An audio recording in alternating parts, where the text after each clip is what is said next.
Hello everyone, and welcome to a impromptu episode, which is not really an episode, but yeah, it's just a random video that I wanted to make. Right now, I am in the midst of preparing my senior recital. I already have all the music learned. It's already, polished, ready to go. I just need to do the pre-recital jury. And as I've been getting closer and closer to this date, there's a couple of things that I've realized that I've had to do, and some things that I've realized that I've needed to do in order to not go insane. Because, these types of projects take like a better part of your year, if not more. But yeah, so today I want to share with you two tips. One practical tip and another more philosophical type of tip, but I feel like it will greatly benefit you as a performer or whatever it is that you do. And if this is your first time preparing a senior recital, junior recital, anything that requires more than 30 minutes of music that need to be memorized and at the highest level, definitely keep watching. But two things.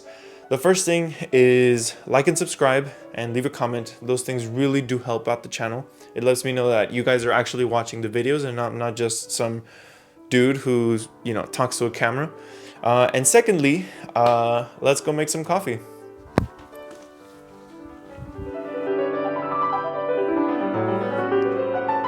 Okay, so while I'm making my coffee, I'm going to talk a little bit about just my background history, just playing, and what it's been like doing recitals and stuff like that. So just bear with me, and I'll try and get back to the part of my room.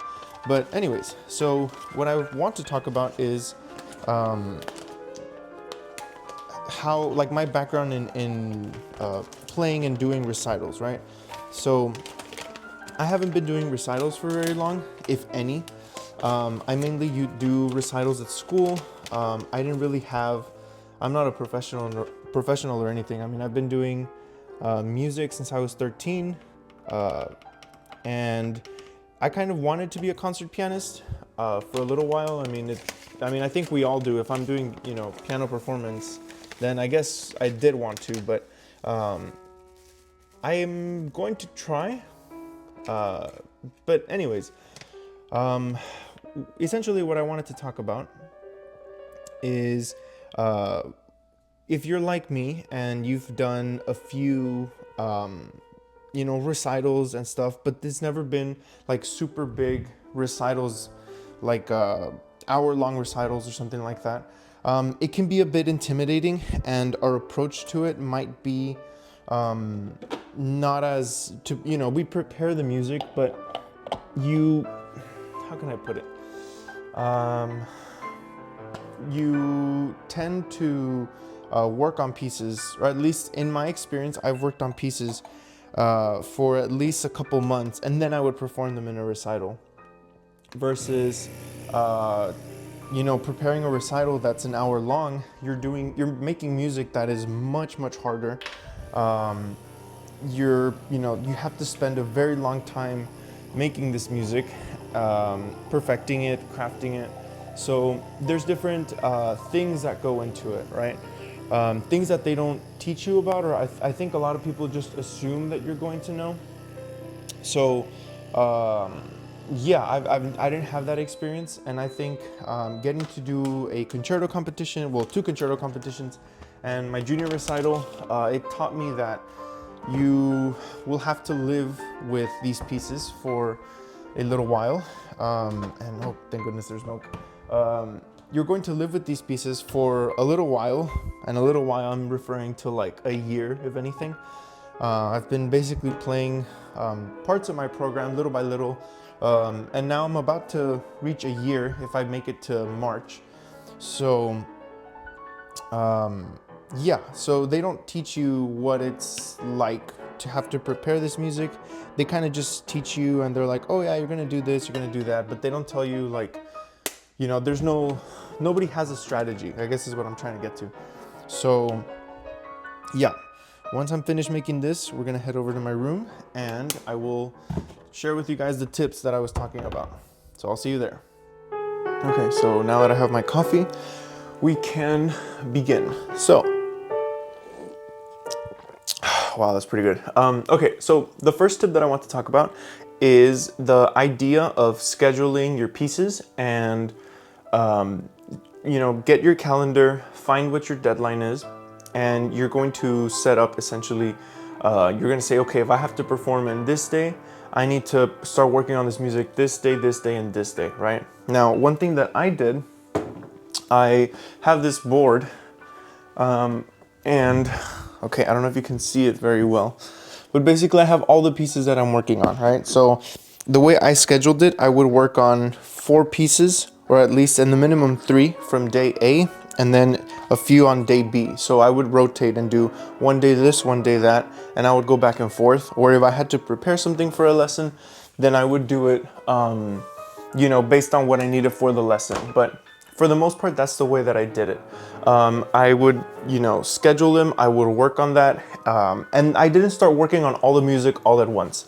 What my professor did, we did about 2 pieces a month, and then during the summer I did about 3, but it was the longer pieces that I worked on, and so that's kind of how we went about it. And I would often make practice plans. So for example, I have, let me see, a couple of things. So for example, I mean, you probably can't read it very well, but I would use different inks for different pieces to work on.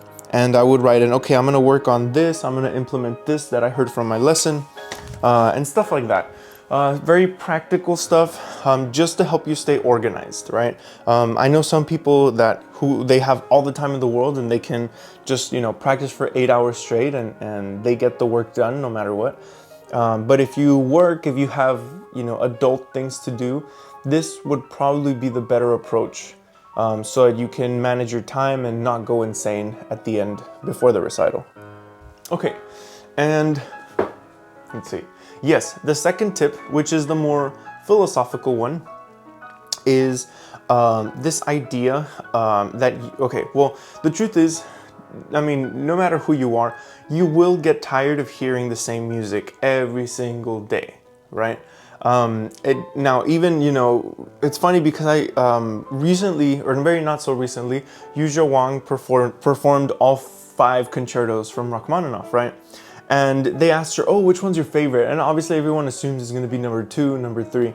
And she was like, I think it's number 1 or number 4. And I was like, what? But she says, I've been playing this concerto since I was like 16 or something, number 2, right? And so imagine having to play the same thing, keeping it up every single day, and she's, I don't know, in her 30s now?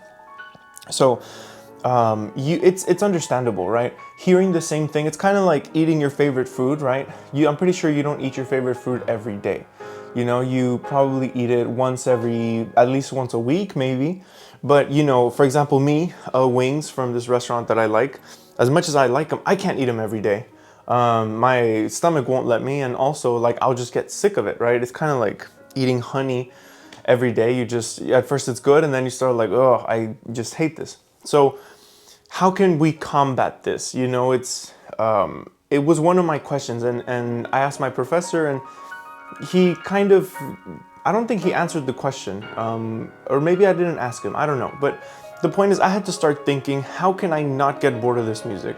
Especially when you're right there at the deadline, it's really hard to just say, oh, you know what, screw this, I don't want to do it, it's just, I'm tired of it. So I started thinking, and I started thinking and thinking and thinking more. And eventually, I figured out one way that we can at least not become as bored, with this music. And this thing, well, I guess I'll explain the concept. So we get bored because we hear this every single day, no matter what. I think no matter who you are, unless, I don't know, do something every day, something different every day, even if it's within the same music, you don't get tired of it. But you will. I mean, at some point you will. If you're working on a concerto and you've been working on it for 2-3 years, unless you know how not to get bored, then you won't. But for us mortals, the tip that I would like to give you is this idea of putting yourself in your audience's shoes. And by putting yourself in your audience's shoes, you get to experience the piece for the first time. You know, I was working on, I'm working on the Petrarch Sonnets, I'm working on the Mozart Fantasy in C minor, which I need to record the video. But I'm working on it, and I remember when I first started working on it, you know, it has this starting note, very dramatic, you know, just...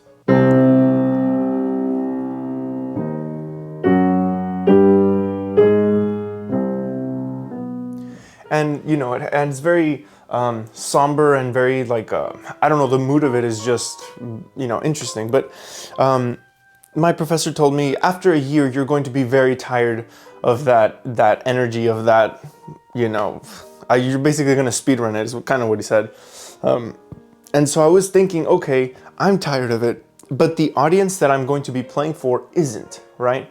They're probably going to hear it for the first time, even though I'm playing some somewhat famous works. They probably haven't, or they don't hear these things every day. So for them, they get to appreciate more and more what you do. So I thought of myself, okay, how can I make this special, right? So I think that the secret to not being bored is to make it special, right? By putting yourself in the person's shoes, right? They're going to experience this for the first time, and you kind of have to trick yourself into saying, okay, I'm going to play this, let's practice this. And you do it, but you look at it with fresh eyes. At least imagine that you're a different person, that your ears are different, how you're hearing it from the first time. It's something that I've used in the past 2 weeks to help me prepare the music.